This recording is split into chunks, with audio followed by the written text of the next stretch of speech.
You ready? Yeah. There is something wrong with our cows. You want to say something? That's a big intro. We got to do an intro. So you would say like, now we think we know what it is? Okay, got it. So say that. I will, thanks. And finally, we've got the test results back, so we know what is wrong with our cows. Also, in this episode, we're going to talk a little bit about what we have spent to this point to get these cows bred, the cost there, and how that works for us, whether or not it's a profitable enterprise or not, or someday maybe. So let's do this. Let's get to it. Let's farm this piece. What are these piggies doing? Piggies.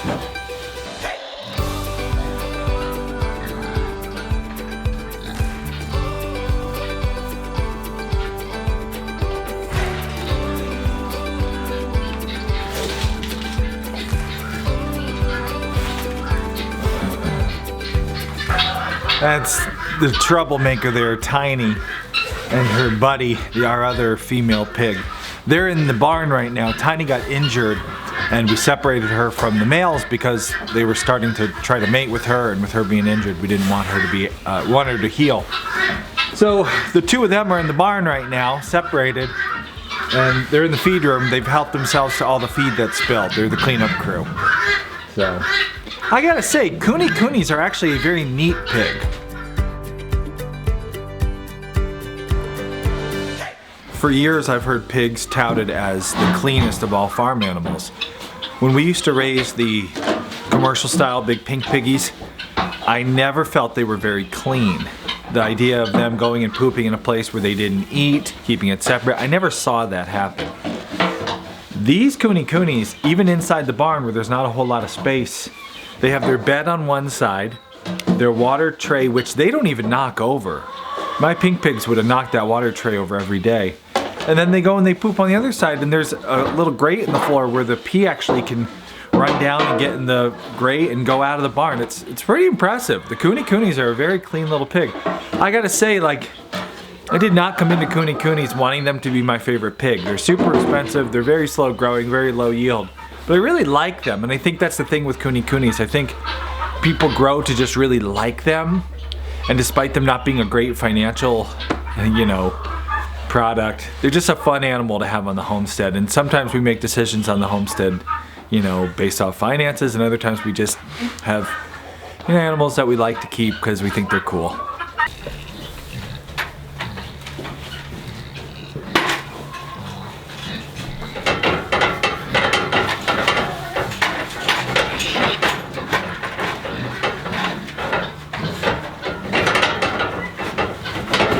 For those who are new to watching our channel, for the past 9 months or so, we've been working on getting our mini Jersey cows bred. We breed our cows so they can have a calf so they have milk.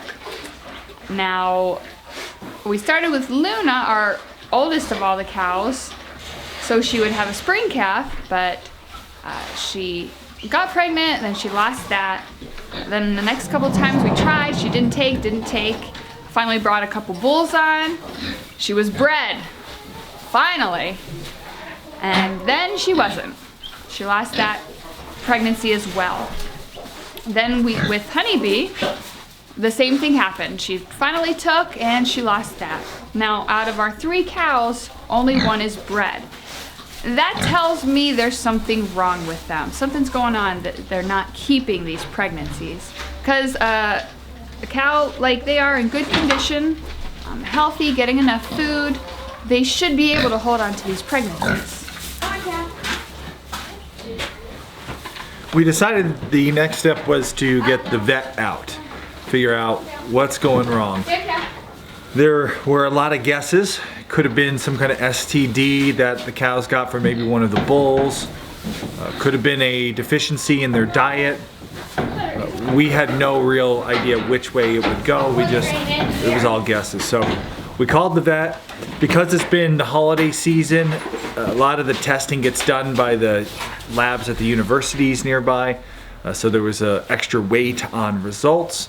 I know a lot of you have been watching. We talked about this weeks ago, and we haven't made you wait. It's not our fault. We just got the results in 2 days ago. Yeah, we're just now know what's wrong. The vet did take blood from both Luna and Honeybee because they're the ones who aren't pregnant right now, who lost the pregnancies. He also palpated internally to make sure there were no issues inside either one of the cows. Weight-wise, condition-wise, he said the cows look great. Internally, they felt great. Actually, Luna was beginning her cycle, so we knew she was cycling. Then he drew blood to do a vitamin and a mineral panel, and also to test for the reason why they had the abortions, what they call it when cows lose a calf that early is an abortion. Now that's something good to mention because we did get a couple comments in our last video. We talked about the cows aborting. They got a couple comments? Was there I more never than won one a single one person. Oh, okay. Sorry. This is a good educational moment. Somebody said, did I miss something, or do you mean to say miscarry? We don't mean to say miscarry, we mean to say they aborted, because that is the term used in the veterinary world. That's just what it is, that's what they call it. So he ran an abortion panel on the 2 cows. Alright, so we finally got the results back. Fortunately, it's not a disease, no STD. The vet maybe thought lepto because that is an issue with some of the dairy farms in our area. It was not that. It is a selenium deficiency, which surprised me because we're supplementing with selenium in our loose mineral mix. But my guess is because our area is so low and breeding is taking that out of them at a higher rate, they're very deficient in it. Frustrating on one hand because, wow, that's something I could have corrected 9 months ago, and I would have cows about to have babies in the spring. Frustrating that I didn't check for it. Also good because it's an issue that's very easily handled by what we already have on hand from using with the camels of injectable selenium and long lasting.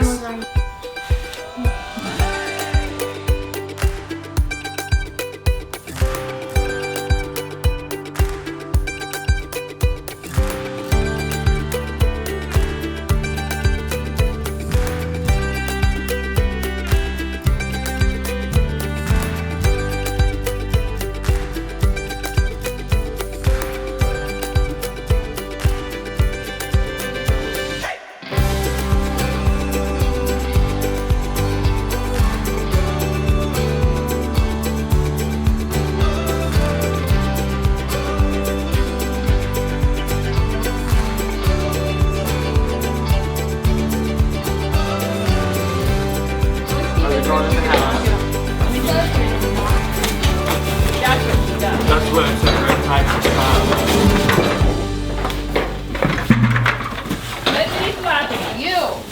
Drama. Here.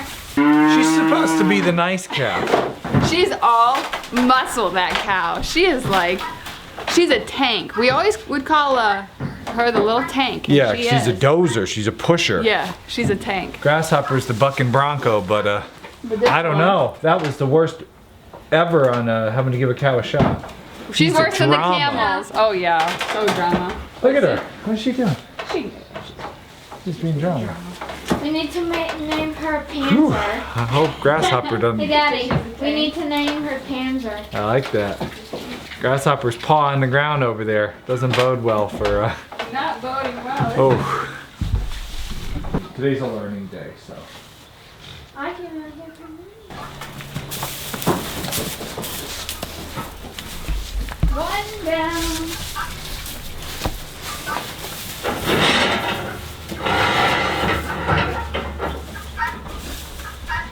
Shouldn't you measure all the shocks back again first? No, I must get him in and calm down. What a good girl. It's on her eye again.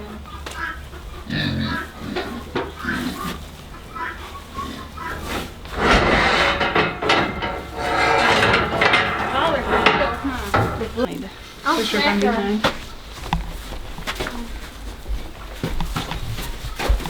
Alright, gate.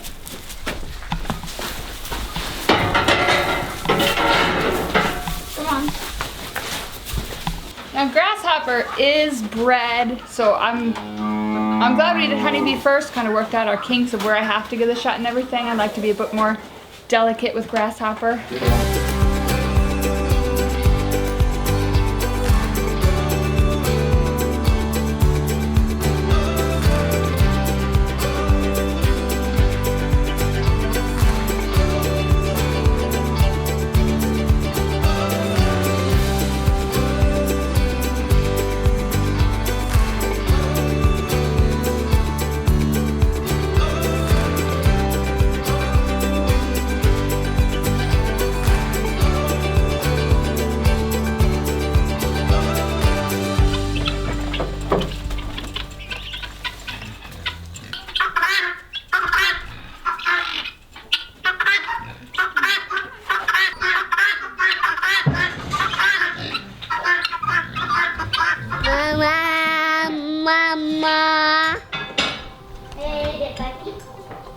Hey, don't touch that. Don't touch that.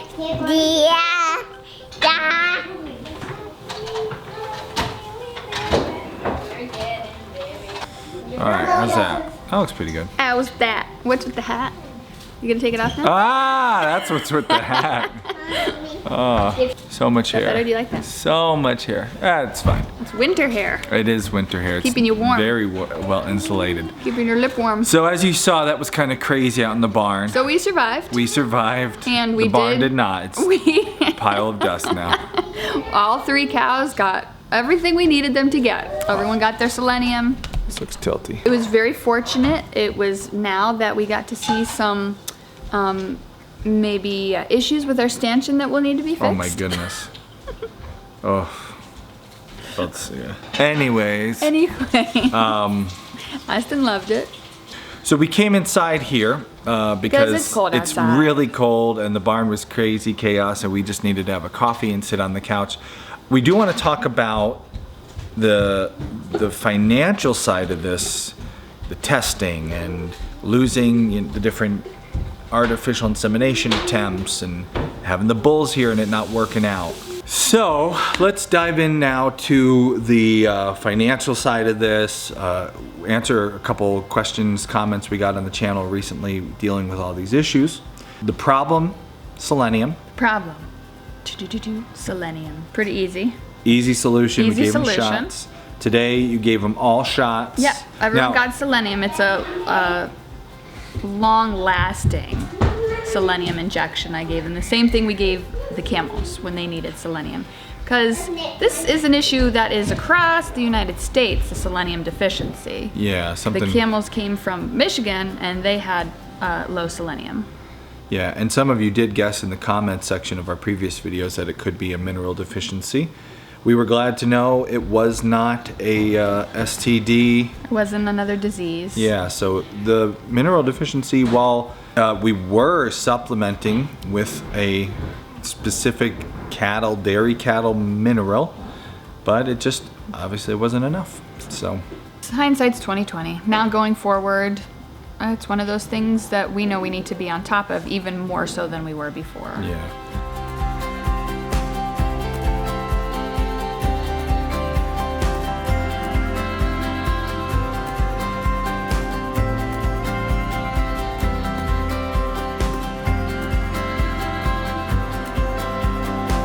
My handy dandy notes here. Nice, that's very How do you keep professional. your notes? Very professional. You may have noticed recently we have, well, and by recently I mean like in the last year, we have been doing a lot to get these cows bred. So we started trying to get a Ladybug and Luna bred around July because we wanted spring calves. That kind of, we stopped that for a little bit, dealing with Ladybug and everything, and then we did the AI for Luna, which meant ordering semen, having our AI tech come out, syncing Luna with medications to get her to be ready when the AI guy was able to come out.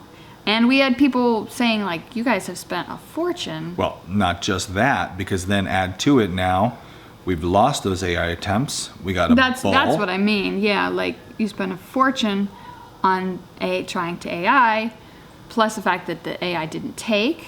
Then you add a bull to this mix. 2 bulls. Then it, well, Then 2 I was bulls. getting there. 2 bulls. We're really working well together My today. goodness. Then you add on top of the 2 bulls and more lost calves, saying, wait a second, what's going wrong? Getting the vet out for an on-farm call, checking the calves, running a mineral panel and an abortion panel. Mm-hmm. We got Fun. yeah. We got a comment, and this was not an Ask Homesteady comment, but I thought it was something worth chatting about, and the comment was a nice comment. The comment was, I just can't imagine how much money you have spent on AI tests, bulls, vet visits, hay. We could just never justify those costs for our family. I'm glad y'all are able to swing it and letting us learn from you. So very nice comment. And a couple other people chimed into this thread. Another said, I don't recommend keeping livestock if it's too much. It's an expensive endeavor if you want healthy animals. And the original commenter replied and said, actually, they have 120 head of beef cattle and 3 jerseys. Most people can't go through these lengths. If you can't afford to have them as a hobby, that's great. But probably $5,000 to try to breed 3 cows and not even have any of them in milk isn't fiscally responsible for most. And then again, they added, I'm glad they're able to. We get to see the process. But mentioned, I want people to know that this level of spending isn't normal, and it's okay to need to benefit from your livestock to justify keeping them. So again, nice comment. It's a good conversation starter. Yeah, it got us really thinking, because we have been showing so much of this and not talking too much about cost, and also not explaining why we make these decisions. And it's good for someone who might wind up in our place getting themselves a little mini Jersey for milk and other things. Or any cow. Or any cow, to really understand, okay, what are the expenses? Do I have to go through all this effort and expense and work? Yeah, so we figured we'd just talk a little bit about our expenses, what they actually are, because 5,000 figure is way off. Yeah. But also talk about what we do spend and why we don't think it's fiscally irresponsible for someone in our position. And also warn you that, yes, it will cost you more money than a flock of chickens. So Right. And now we are going to talk about our specific situation, which is a small homestead with a cow or 2 for milk and beef from calves, selling calves, that kind of situation. Right. The commenter was running 120 beef cattle. A beef cattle operation is going to be handled very differently from your keeping a family cow experience. Yeah, a dairy farm, a beef operation, they're going to be very different than what we're doing. And most of the homesteaders are going to be looking for a cow. They'll hopefully do some disease testing. They'll find a cow with nice teats that they like hand milking, or they'll get it trained to their machine. So it's a process that you're going to go through to get your one milking cow. Many homesteaders are looking for A2 genetics with their dairy cows. Those cows there's a limited supply and a high demand. They're more expensive animals. So if you wind up with a dairy cow like ours, you will spend thousands of dollars on it. If you're gonna get a bred cow, one who's been trained to milk, who's A2 is going to be a nice hand milker, you are going to be spending probably a couple $1,000s for a nice, healthy bred cow. Now she has a calf. Great. It was a little steer calf, you beefed it, or a nice little heifer calf. Now you have another heifer, or you sold her, paid for your cow, hopefully, or at least some of your cow and her expenses for the next upcoming year. And that's our business plan. Yeah, that's a good thing to remember going into this, is these calves carry some value. So in addition to the milk you're getting from her. The product we're making, the commenter did mention, like, we're not even getting milk. We do actually have a cow in milk still. Luna's still in milk. So there's value there. There's value to the calves. Unfortunately for us, it was a shock when we learned our matriarch cow, Ladybug, had yonis. So that kind of put a halt on all the plans of selling calves this year until we can figure out what the health status of everybody is. But our business plan isn't to run 100 head of cattle or to have a dairy with 100 head of Holsteins or Jerseys. We're not trying to sell milk. We're not trying to sell beef. The goal is for us to get the product and to pay for the cow. And the best way being through nice little calves that someone else can have in their homestead. that someone else can do what we've been doing. So there is good value there. These calves each, if we do sell one of them, can carry a value that hopefully can cover the cost. So let's get into what are the costs to this point to get a calf, and even conceivably, obviously we'll have to do another breeding. Let's get into cost. Okay.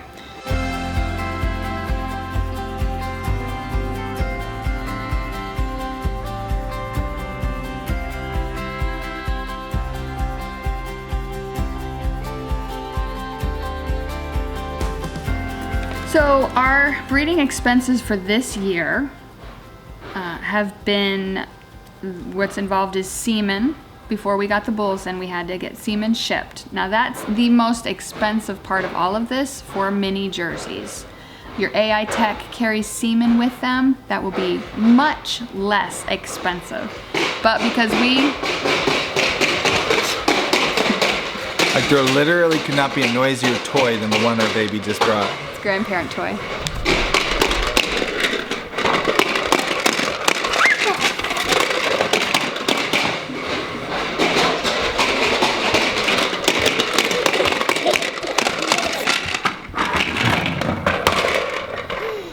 Yeah, you're real proud of yourself.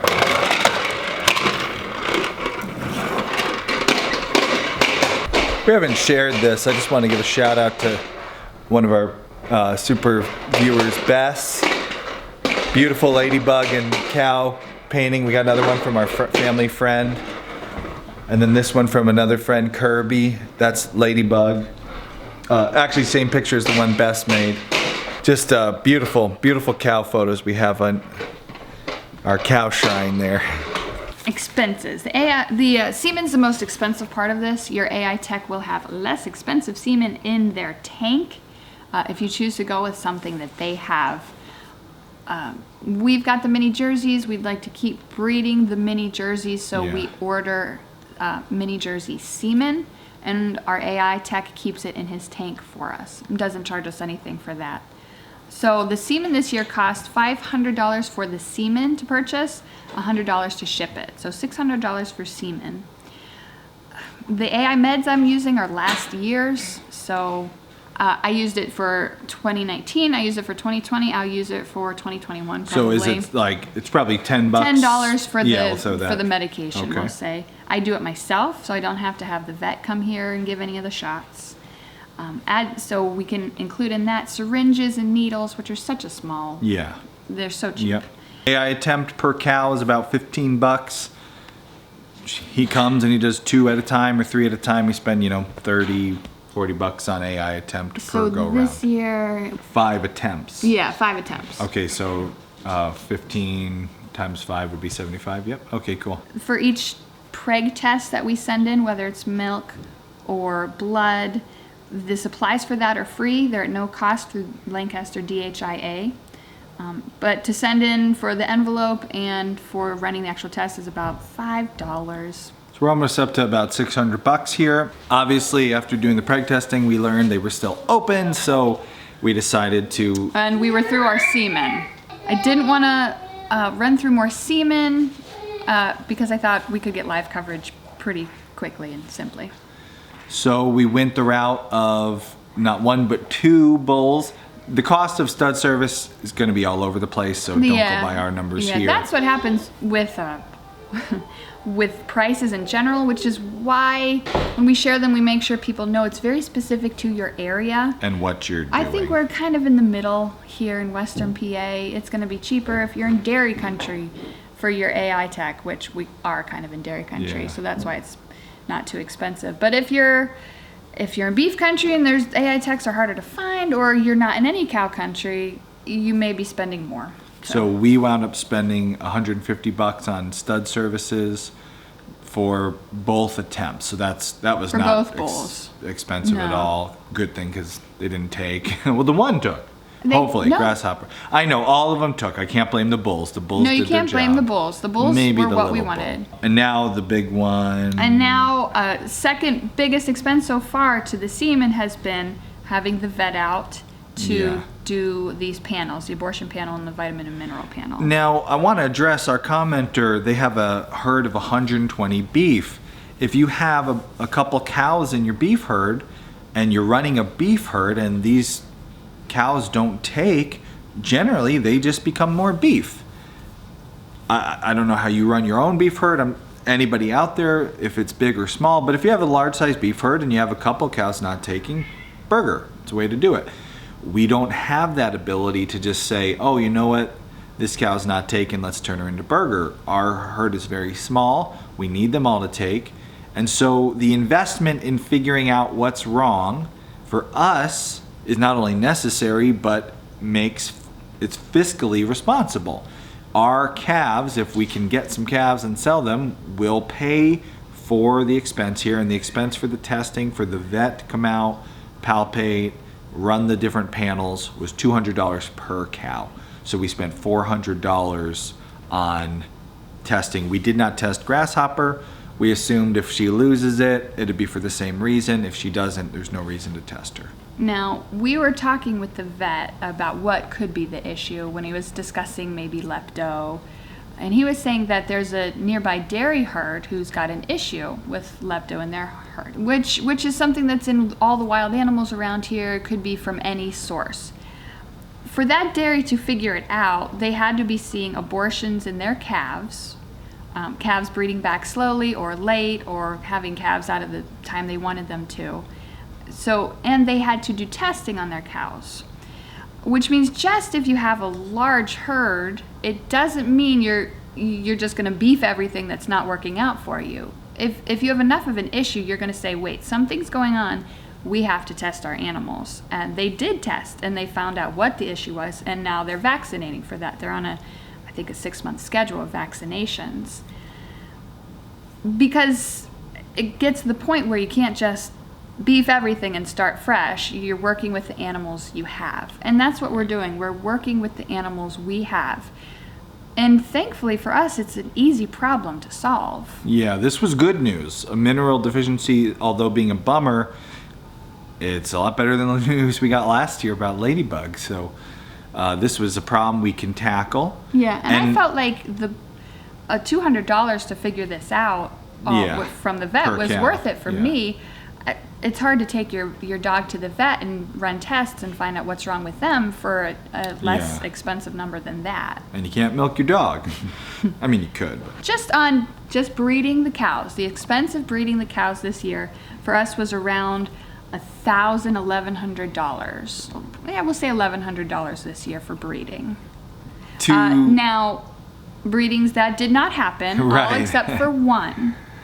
So that might be a $1,100 calf. It might be, and that's what we may hope to get from the calf. Right. So this year's expenses could turn out to be a wash, but as long as what we have found out to this point is accurate and we can get Luna and Honeybee rebred, even if it's with AI, because the AI on Luna did take, she just lost it. Mm-hmm. For our local mini Jersey bull, it would not be anywhere near the cost of the AI. We could, in theory, not spend more than maybe $100 or $200 more to have 2 more calves once the selenium issue goes away. So let's imagine at most we wind up spending $1,500 to get 3 mini Jersey calves, and let's just play the odds and say we get 2 heifers out of that. Or 1. Let's go with 2. We've had good heifer years. I feel like we got a bull year coming. With the way things have been going. The point is, if we get 2 heifers and we can sell 2 heifers for $1,500, we have not only paid for all our expenses, we have made $1,500. Is that fiscally responsible? For us, it is. Yeah, 2019. The cows bred back very easily. We had no issue breeding them. We got 2 heifer calves out of them. Now coming into 2020, harder year, only 1 out of 3 of our cows took. But we've established we need to be on top of our vitamins and minerals. Our selenium needs to be addressed much more than we had thought it needed to. So we're on top of that coming into 2021, which means the expense that we put towards testing doesn't just benefit us this year, but it goes into next year as well, and hopefully years to come. Yeah. So there is value in doing this testing? Ultimately, if you're going to get into this, and I want to say we always get these comments, you guys don't need to explain yourself to anyone, and that's true. If you have a homestead, you don't need to explain yourself to other people. But I do feel when you are on YouTube and you're inspiring others to kind of get into this way of life, you actually kind of do owe an explanation as to why you do things if you convinced other people to try it. So I don't ever mind explaining why we do these things, including this. And I actually really liked the comment. Our commenter, it was very nice. They weren't calling us idiots. They weren't saying because they had more experience than us, they were smarter. They were just from their point of view and the way they maintain and run their herd, saying, wow, this is much different than how we manage. And that's fine. And what I think happens is if they come in the comments and say, hey, we couldn't do this with our cows, some people will say, well, that's what you should do. We're not saying if you have cows that this is what you should do. Right. If you have a cow who's having problems getting rebred and you want to say, you know what, I'm going to send this cow down the road and pick up another one, do it. That's what you can do, and that's okay to make that decision. But if you do get into this way of life and you mimic the kind of business model and homestead model that we have, this can be fiscally responsible. We have not yet to date made a dime off of calves. We do make a living off of our YouTube, our show, our channel, our website. And so in that way, the cows do help us pay for all the cost associated with them. If we were to sell calves, it would be profitable. You will be paying more for a cow Yeah. than you will for chickens or for goats or for pigs. Even the initial upfront cost is going to be more than any of those things. So be prepared to spend for that. And if you're thinking I'll get a cow to save money on milk, you didn't hear that from us. We definitely don't suggest you get a cow to save money on milk and beef. That's not why we have a cow. But you're not going to save money on milk. Yeah, you're in control of your food. Yes. So if that's important to you, get a cow. Ultimately for us, we do run this homestead fiscally responsible because Homesteady is the way we make a living, and that is especially thanks to our Homesteady pioneers. They are the people who help us make this show and do these Ask Homesteadies and these videos where we talk about what we're doing here on the homestead. And that's why this month we're having a special live stream with the Homesteady pioneers. It's our first one of the new year. We're going to look back at this year, a lot of the lessons we learned. We learned some hard lessons, including make sure your animals have enough selenium. We're going to look at the year going forward. So if you would like to become a Homesteady pioneer, you help us make this show, make these episodes on YouTube. You get access to all our bonus content. And you can join us live this Saturday coming for a live stream just with the Homesteady pioneers. No doubt we'll answer some questions while we're doing that show. That's Saturday, January 23rd. If you missed the live stream and you're a Homesteady pioneer, in the library you'll find the video. You can watch it later on at any time, on demand, along with all our other Pioneers Only content. So thank you so much. We'll see you in the next video. Good? Yeah. Covered everything we wanted to cover? Yeah, I think so. Yeah. What do you think? Oh yeah, I think it was good. Expensive.